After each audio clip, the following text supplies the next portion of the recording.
오늘도 예레미야서 32장에 기록된 이 말씀을 통해서 하나님께서 주시는 은혜를 우리가 함께 나누기를 원합니다. 여러분, 이 예레미야서 32장 말씀에는 이 남쪽 유다가 멸망하기 직전에 있었던 일을 기록을 하고 있습니다. 오늘 본문 1절 말씀에 보시면 시드기야 왕 10년에 임한 하나님의 말씀이라고 기록이 되어 있습니다. 여러분, 남쪽 유다는 이 시드기야 왕 제11년에 바벨론에 의해서 멸망을 당하게 됩니다. 그리고 이 예루살렘 성은 시드기야 왕 제9년부터 11년까지 3년 동안 바벨론의 느부갓네살 왕에게 포위가 되어 있었습니다. 그러면 시드기야 왕 제10년이면 2년 동안 적에 의해서 이 예루살렘 성이 포위가 되어 있었으니까 시드기야 왕 입장에서는 군사들을 독려하고 백성들에게 힘을 내게 해서 이 어려운 상황을 벗어나려고 애를 쓰고 있었을 것입니다. 그런데 여러분, 오늘 3절에서 5절까지 말씀해 보시면 예레미야 선지자가 예언하는 말씀을 들어보면 이 성은 바벨론의 왕의 손에 넘어가게 될 것이라 라고 예언을 합니다. 그리고 왕은 적에게 사로잡히게 될 것이고 절대로 이 나라는 이 바벨론을 이길 수 없을 것이라 라고 예언을 하게 되는 것입니다. 여러분, 선지자에게 이런 예언을 들었을 때 정말 믿음 있는 왕이었더라면 이 예언의 말씀을 듣고 아멘을 했겠지만 이 시드기야 왕은 하나님을 신뢰하지 않는 왕이었습니다. 그래서 도리어 이 예레미야 선지자를 미혹하게 되는 것입니다. 지금 나라가 풍전등화와 같이 위급할 때 백성들을 격려하고 힘을 주어야지 선지자가 자꾸 나라가 망한다고 예언을 하면 어떻게 하냐 하면서 책망을 하는 것입니다. 그래서 여러분 5절 말씀 끝에 보시면 네가 어찌하여 이같이 예언하였느냐 하면서 예레미야를 감옥에 가두었다라고 말씀을 하고 있습니다. 여러분, 예레미야 선지자 입장에서는 참 힘듭니다. 하나님의 말씀은 바로 전해야 하는데 그 말을 듣는 사람들은 믿음이 없는 사람들입니다. 이 예레미야가 욕을 얻어먹는 것은 당연한 것이고 이제는 감옥에 갇히게 되는 일도 허다한 일이 되어버렸습니다. 그런데 하나님께서 7절 말씀에 보시면 또 말씀하시기를 이 숙부의 아들 하나멜이 와서 아나돗 이 고향에 있는 밭을 사라고 말하게 되면 네가 밭을 사라고 명령을 하십니다. 그래서 얼마 후에 8절 말씀에 보시면 하나님의 말씀대로 시위대들 이 감옥에 갇혀있는 예레미야를 이 사촌 형제인 하나멜이 찾아왔습니다. 그리고 밭을 물어줄 책임이 예레미야에게 있다고 밭을 사라고 말합니다. 그래서 예레미야는 말씀대로 은 17세겔을 주고 밭을 사게 됩니다. 그리고 정식으로 계약서를 써서 하나는 봉인을 하고 하나는 자기 종인 바룩에게 증서를 보내게 됩니다. 여러분, 은 한 세겔이 4일 품삯이라고 합니다. 하루 품삯을 10만 원으로 잡고 17세겔이면요 40만 원 곱하기 17 하면 680만 원 정도가 됩니다. 하나님께서 감옥에 갇혀있는 이 예레미야가 이렇게 밭을 사는 모습을 통해 지금은 바벨론에 의해 이 땅이 빼앗기게 되겠지만 다시 돌아오게 되므로 다시 이 밭의 주인이 될 것을 말씀하고 있는 것입니다. 그런데 막상 감옥 속에서 이 하나님 말씀을 순종하기는 했지만 이 예레미야 선지자가 성 밖에서 포위를 하고 있는 이 바벨론의 군사를 볼 때 도저히 이해가 되지 않는 일을 하고 있는 것입니다. 그래서 여러분 16절에서 25절까지 말씀에는 이 예레미야 선지자의 기도가 기록이 되어 있습니다. 이 예레미야 선지자는 자기 신앙과 믿음을 가지고 하나님께 질문을 하는 것입니다. 내가 하나님께서는 전능하신 하나님이시고 창조주 하나님이시라 할 수 없는 일이 없는 줄 믿지만 지금 이렇게 이스라엘 백성들의 이 죄악 때문에 나라가 망하고 심판을 받게 생겼는데 돈을 주고 땅을 산다는 것이 이해가 되지 않는다는 것입니다. 그래서 예레미야 선지자의 이 기도를 들어보면 이스라엘 백성들이 애굽에서 구원을 받고 하나님께서 약속하신 가나안 땅에 들어가서 하나님의 율법을 행하지 않고 불순종함으로 이제 망하게 되었으니 그게 오늘과 같이 되었다라고 하소연을 하는 것입니다. 이런 상황에서 밭을 사라고 하는 것은 돈으로 산 이 밭까지 다 잃어버리게 하는 것 아닙니까? 라고 하소연을 하는 것입니다. 여러분 25절 말씀에 보시면 주 여호와여 주께서 내게 은으로 밭을 사며 정인을 세우라 하셨으나 이 성은 갈대아인의 손에 넘기신 바 되었나이다 라고 말씀을 합니다. 지금 이 나라가 망하는데 이 갈대아인 이 바벨론의 손에 이 땅이 다 넘어가게 되는데 이 땅을 사면 어떻게 합니까? 하면서 하소연을 하는 것입니다. 그래서 하나님께서 예레미야 선지자에게 다시 설명을 합니다.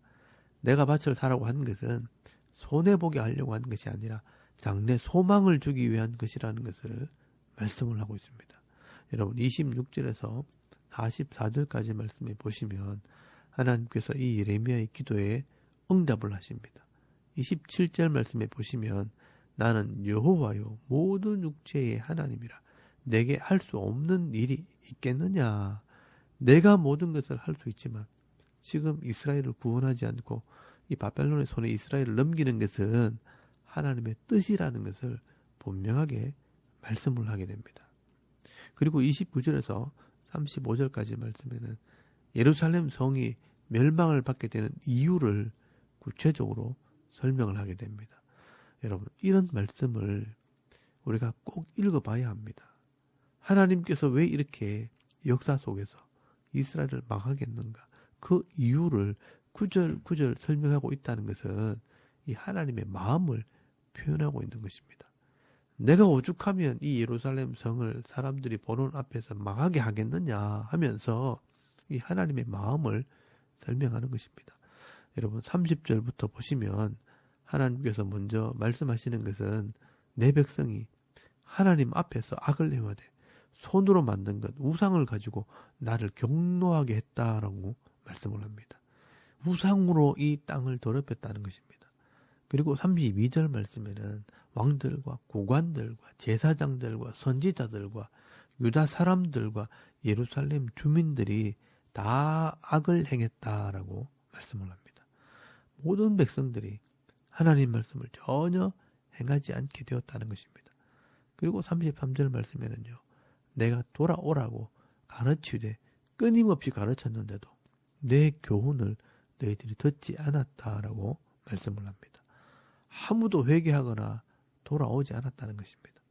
그래서 하나님께서 이 바벨론이라는 나라에 데리고 가서 다시 이 하나님 말씀을 가르치는 훈련을 하시겠다는 것입니다. 그리고 36절 말씀부터 중요한 것은 내가 반드시 너희들을 돌아오게 할 것이라 라고 말씀을 하는 것입니다. 이 하나님의 계획은 때리는 것이 목적이 아니고 죄로 말미암아 더러워진 이 백성을 때려서 새로운 모습으로 돌아오게 하는 것이 목적이라는 것입니다. 여러분 37절 말씀을 잘 보시면요.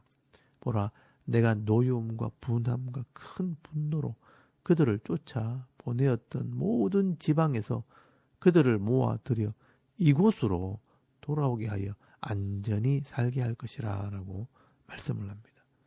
그리고 여러분 39절에서 40절까지 말씀해 보시면 그들에게 한 마음과 한 길을 주어 자기들과 자기 후손의 복을 위하여 항상 나를 경외하게 하고 내가 그들에게 복을 주기 위하여 그들을 떠나지 아니하라 하는 영원한 언약을 그들에게 세우고 나를 경외함을 그들의 마음에 두어 나를 떠나지 않게 하고 라고 말씀을 합니다. 하나님께서 다시 돌아오게 하시는 것은 복을 주기 위해서라고 말씀하는 겁니다. 사람들이 간사하기도 하고 미련해서 하나님께서 주신 이 복을 스스로 발로 차기도 하고 스스로 잃어버리게 되었기 때문에 하나님께서 다시 회복시키시고 다시 은혜를 베풀어 주시는 것이 하나님께서 하시는 일입니다. 그래서 여러분 42절 말씀에 보시면 여호와께서 이와 같이 말씀하시니라. 내가 이 백성에게 이 큰 재앙을 내린 것 같이 허락한 모든 복을 그들에게 내리리라 라고 말씀을 합니다. 그래서 여러분 44절 말씀에 예레미야 선지자와 여러 사람들에게 예루살렘 사막에 있는 땅들을 믿음으로 사두면 다시 돌아오게 할 때 그 기업을 얻게 될 것이라 라고 말씀을 합니다. 여러분, 내가 지금 기업을 가지고 있다는 것은 소망을 말하는 것입니다.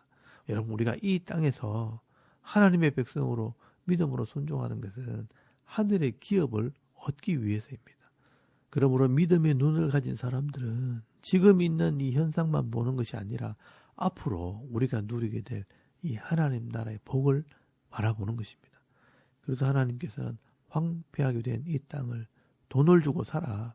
그러면 다시 돌아올 때 이 땅을 차지하게 될 것이라고 말씀을 하는 것입니다. 여러분, 43절에서 44절까지 말씀해 보시면 아나돗 땅뿐만 아니라 여기저기 밭을 사라고 말씀합니다. 너희가 말하기를 황폐하여 사람이나 짐승이 없으며 갈대아인의 손에 넘김바 되었다 하는 이 땅에서 사람들이 밭을 사되 베냐민 땅과 예루살렘 사방과 유다 성읍들과 산지의 성읍들과 저지대의 성읍들과 네겝의 성읍들에 있는 밭을 은으로 사고 정서를 기록하여 봉인하고 증인을 세우리니 이는 내가 그들의 포로를 돌아오게 함이니라 여호와의 말씀이니라 라고 말씀을 합니다. 여러분, 여기 보시면 예레미야뿐만 아니라 많은 사람들이 예루살렘 사방과 유다 성읍의 땅을 사게 될 것을 말씀을 합니다. 이 예레미야의 모습을 보면서 소망을 가진 자들, 믿음을 가진 자들이요, 여기저기 땅을 사는 것은 이 하나님의 말씀을 믿고 소망을 가지게 되었다는 것입니다. 결국 이 가나안 땅은요, 하나님께서 주신 기업입니다. 지금은 이 바벨론 사람들이 차지하는 것처럼 보이지만 이 땅은 하나님께서 주신 땅이기 때문에 돈을 주고 사라는 말은 하나님의 나라에 소망을 두면 그 하나님의 나라의 복을 받게 될 것이라는 것을 말씀을 하고 있는 것입니다. 여러분, 예레미야 선지자가 땅을 샀다는 소문을 들었을 때 저 사람 미쳤나, 저 사람이 제정신인가 하면서 당시에 모든 사람들이 그렇게 말했을 것입니다. 그런데 여러분, 70년이 지나고 난 뒤에 사람들이 나중에 알게 될 것입니다. 아, 이게 옳았구나. 아, 하나님께서 말씀하신 것이 옳았구나. 나중에 되면 그것을 깨닫게 될 것입니다. 결국 여러분, 우리도 이 땅에서 이 천국, 이 하나님의 나라의 소망을 두고 살아갈 때 많은 사람들이 예수를 믿는 사람 보고 미친 사람처럼 또 정신 나간 사람처럼 이렇게 생각을 하지만 결국 이 하나님 나라에 들어갈 때가 되면 사람들은 그때서 알게 될 것입니다. 이 사람들이 옳았구나. 그런데 여러분, 그 때가 되면 이미 늦은 것입니다. 그래서 여러분, 오늘 우리가 이 말씀을 믿고 순종해야 하는 것입니다. 우리가 이 하나님 말씀을 듣고 믿음으로 순종하는 것은 장래의 소망을 이루기 위해서입니다. 그래서 이 바울은 오늘도 이 현실 속에서 믿음의 역사와 사랑의 수고가 있어야 하고 마지막엔 소망의 인내가 필요하다라고 말씀을 합니다. 예레미야 선지자는요, 당시 현실 속에서는 절망밖에 없었지만 결국 믿음을 가지고 인내하는 자가 소망을 이루게 된다는 것을 보여주고 있는 것입니다.